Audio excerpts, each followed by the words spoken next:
जुनैरा तेरा भाई बुला रहे। माशाल्लाह मेरी गुड़िया कितनी प्यारी लग रही है। भाई हम लोग मुल्तान कब जा रहे हैं? अरे भाई हम जाएंगे, क्यों नहीं जाएंगे। जुमेरात को हम जा रहे हैं, हमारी टिकट हो गई। और ये देखो टिकट पे नाम किसका लिखा है? जुनैरा का।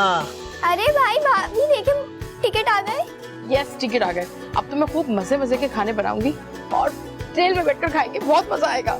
अच्छी बात करती। अरे भाई आजकल ट्रेन में एक से बढ़कर एक खाना मिलता है। भाभी मैं तो रेल में पहली दफा बैठूंगी, बहुत ही मजा आएगा। हाँ हाँ खूब एंजॉय करेंगे, खूब एंजॉय करेंगे। चलो फिर तैयारी करते हैं। अच्छा भाई ये टिकट संभाल के रखो तुम। ठीक है। अच्छा वो अम्मी भी साथ जा रही है ना? हाँ हाँ अम्मी भी साथ जाएंगी। ठीक है हम सब साथ जाएंगे। चलो तैयारी शुरू करते हैं। बस जाओ जल्दी जाके तैयारी शुरू करो, मैं जरा मुँह हाथ धो लूं। हाँ धो लो।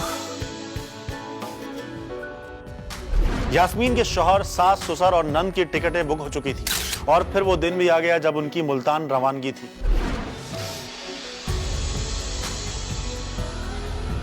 शब्बीर ने देखा कि यास्मीन, उसका शौहर और दीगर अहले खाना कराची स्टेशन पर रेल का इंतजार कर रहे थे।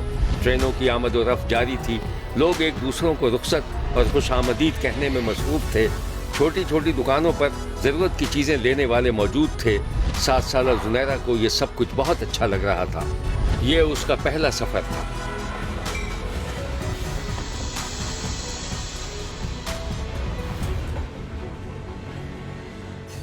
भाभी रेल कितनी तेज चलती होगी ना?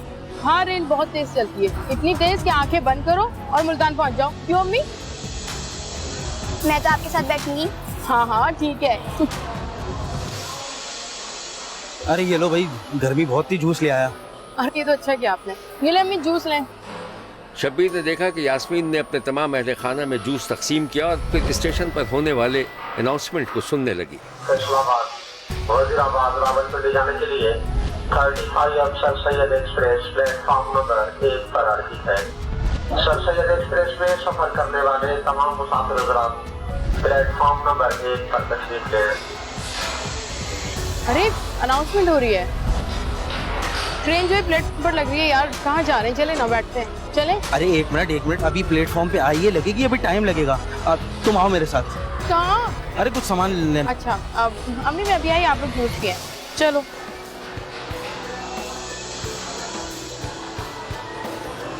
क्यों बुलाया मुझे? अब वो ये बताने के लिए बुलाया था कि आज आप बड़ी खूबसूरत लग रही हैं। वाह वाह वाह, बहुत शुक्रिया। लेकिन ये कोई जगह है रोमांस करने की? तुम्हें क्या पता, ये ट्रेन, ये स्टेशन, प्लेटफॉर्म क्या रोमांटिक जगह है ये। यहाँ लोग मिलते हैं, बिछड़ जाते हैं। अच्छा एक बात बताओ, अगर तुम मुझसे बिछड़ गई तो मुझे कैसे ढूंढोगी? हाँ ये बात तो है, लेकिन मोबाइल का जमाना है, बहुत आसान है। मैं फोन करूंगी और कहूंगी कहाँ हो मियाँ जी। बाजी हमारी बेगम तो बड़ी स्मार्ट है। बहुत शुक्रिया।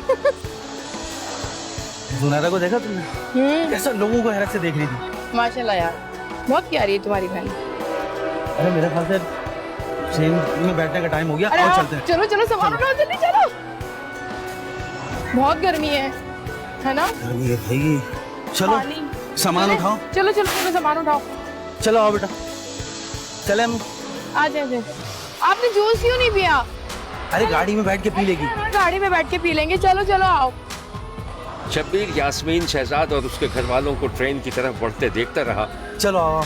चलो हाँ ये कौन सी वाला है? चलो, हाँ, चलो, ये चलो। और इस दौरान किसी मुसाफिर के फोन पर जिंदगी के सफर में गुजर जाते हैं जो मकाम वो फिर नहीं आते की धुन सुनाई दे रही थी। जिंदगी के सफर में गुजर जाते हैं जो मकाम वो फिर नहीं आते। गर्मी बहुत है। हाँ अभी ट्रेन चलेगी तो पंखे चलेंगे ना। हाँ चलो चलो, जूस ही निकाल लो, जूस ही पी लो भाई। अरे मुझे लगता है ऑफिस से फोन आ रहा है। किसका? अभी भी चैन नहीं है ऑफिस वालों को। अरे दफा करो। तो बैठ तो जाओ। चलो जूस ही ले लो ना, ये लो लो। चलो चलो चलो, सिर्फ प्यास लग रही है, गर्मी कितनी हो रही है।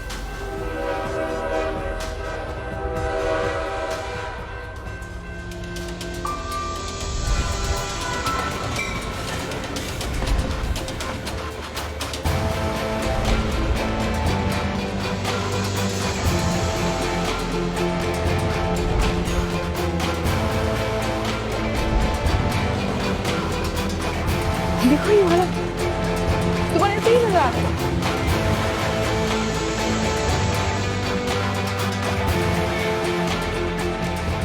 वाओ, ये देखो उस तरफ वाला है ना। हाँ, कितना मजा आ रहा है ना। वो देखो, गाय देखो कितनी सारी हैं। ये खेत अच्छे लग रहे हैं ना।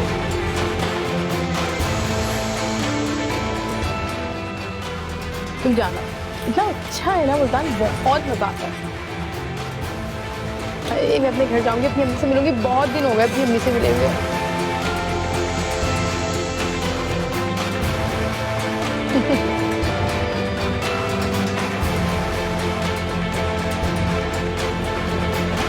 देखो देखो देखो देखो,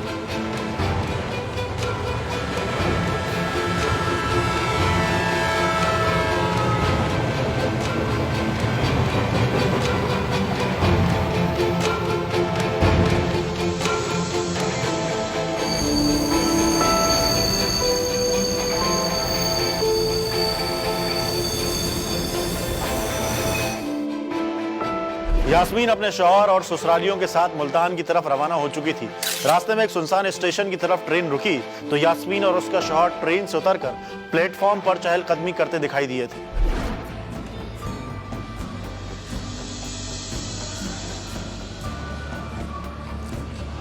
कहाँ जा रहे हैं? अरे बस ऐसे ही, बड़ी पुरसुकून जगह है ना। हाँ, इतनी पुरसुकून जगह है कि यहाँ पर सिर्फ जिन्नात और परियां ही रहती होंगी, है ना। अरे नहीं नहीं, मुझे लग रहा है कि आगे आबादी भी है, लेकिन यहाँ ट्रेन रुकती नहीं है। समझ में नहीं आ रहा रुकी क्यों है। चलो ना वापस जल्दी से ट्रेन में बैठ जाते हैं, कहीं ऐसा ना हो कि ट्रेन छोड़कर चली जाए। तुम तो भाग के चढ़ जाओगे और मैं यहाँ पर अकेली रह जाऊँ। तुम्हें क्या लगता है मैं तुम्हें यूं ही अकेला छोड़ के चला जाऊंगा? अरे जिंदगी के सफर में गुजर जाते हैं जो मुकाम, वो फिर नहीं आते। और हम लोग उस मुकाम को जाकर भाग के पकड़ लेते हैं। तो फिर चलो ना, कहीं देर ना हो जाए। अच्छा अच्छा, चलो भाई चलो। हाथ तो पकड़ो, गिर गई तो।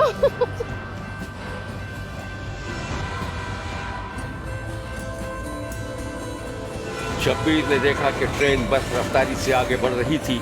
शहजाद और उसकी बीवी यास्मीन आमने सामने खिड़की के पास बैठे हुए थे कि अचानक एक धमाके की आवाज सुनाई दी और पूरी ट्रेन में अंधेरा छा गया।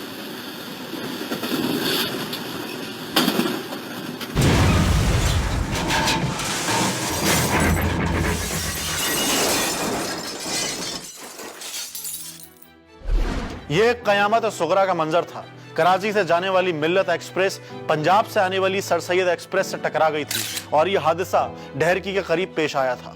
लाहौर जाने वाली मिल्लत एक्सप्रेस 4 बोगियां पटरी से उतरने के बाद ट्रैक पर मौजूद थी कि सामने से आने वाली सर सैयद एक्सप्रेस टकरा गई। हादसा रिती और ढरकी रेलवे स्टेशन के करीब पेश आया। इमदादी कार्रवाइयां जारी, ट्रेनों की आमदोरफ्त मुअत्तल। मिल्लत एक्सप्रेस और सर सैयद एक्सप्रेस के तसादुम की खबर जंगल की आग की तरह फैल गई। सोशल मीडिया पर तस्वीर और मनाजिर दिखाई देने लगे। मकामी लोग मदद को पहुंचे। इंतजामिया हरकत में आ गई, लेकिन उस वक्त तक कई कीमती जानें ज़ाया हो चुकी थी।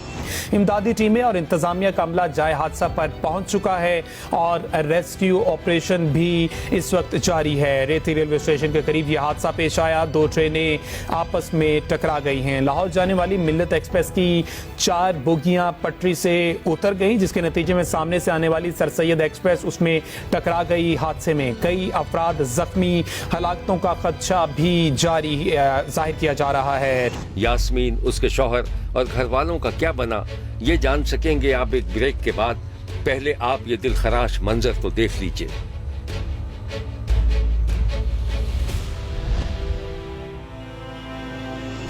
जिला घोटकी और रहीम यार खान से एम्बुलेंसेज तलब कर ली गई हैं। इंतजामिया की जानिब से रहीम यार खान और घोटकी से एम्बुलेंसेज तलब की गई हैं। लोग बोगियों में फंसे हुए मुसाफिरों को निकाल रहे हैं और इमदादी कार्रवाइयाँ भी इस वक्त जारी हैं।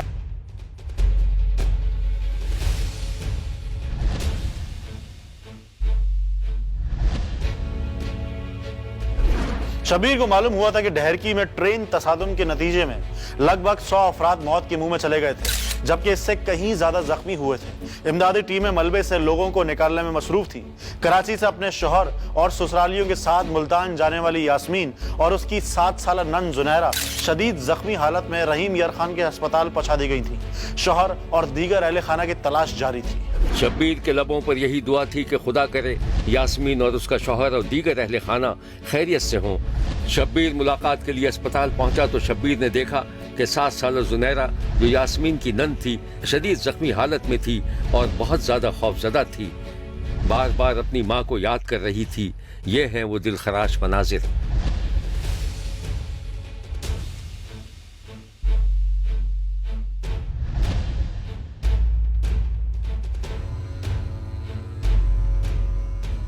शब्बीर ने जब यास्मीन को देखा तो वो अपने शौहर के लिए फिक्रमंद थी। ऐसा लग रहा था कि वो अपनी तकलीफ भूलकर शौहर और दीगर अहले खाना के लिए परेशान थी। पंजाब मुल्तान जा रही थी मिल्लत गाड़ी पे। पहले तो नींद नहीं आ रही थी, अभी थोड़ी देर हुई थी तो सोए तो दोनों गाड़ियां आपस में टकरा गई थी। हम लोग उस मलबे में फंस गए थे, फिर हमें निकाला गया। पहले तो जब मैं गिरी थी तब तो मेरे को होश नहीं था, बाद में होश दिलाया तो ये हॉस्पिटल लेकर आए तब मैं होश में थी। अभी तो अच्छा, डॉक्टर तो अच्छे हैं, वो इलाज अच्छा कर रहे हैं, देखभाल सही से अपनी ड्यूटी पूरी कर रहे हैं। शब्बीर अस्पताल में गुमसुम था। वो 5 माह की नौबियाता यास्मीन को कैसे बताता कि उसका प्यार करने वाला शौहर, उसकी सास और दीगर अहले खाना अब इस दुनिया में नहीं रहे, उन्हें सुपुर्द खाक कर दिया गया था। 7 साला जुनैरा को कौन ये बताने की हिम्मत करता कि उसकी माँ, भाई और दीगर रिश्तेदार ट्रेन हादसे में जाँ बहक हो चुके हैं। शब्बीर के लिए जज्बात पर काबू रखना इंतहाई दुश्वार होता जा रहा था और जब वो वापस हुआ तो उसके कानों में एक बार फिर वही नगमा गूंज रहा था, जिंदगी के सफर में गुजर जाते हैं जो मकाम, वो फिर नहीं आते। देखते रहिए, क्योंकि कोई देखे न देखे, शब्बीर तो देखेगा।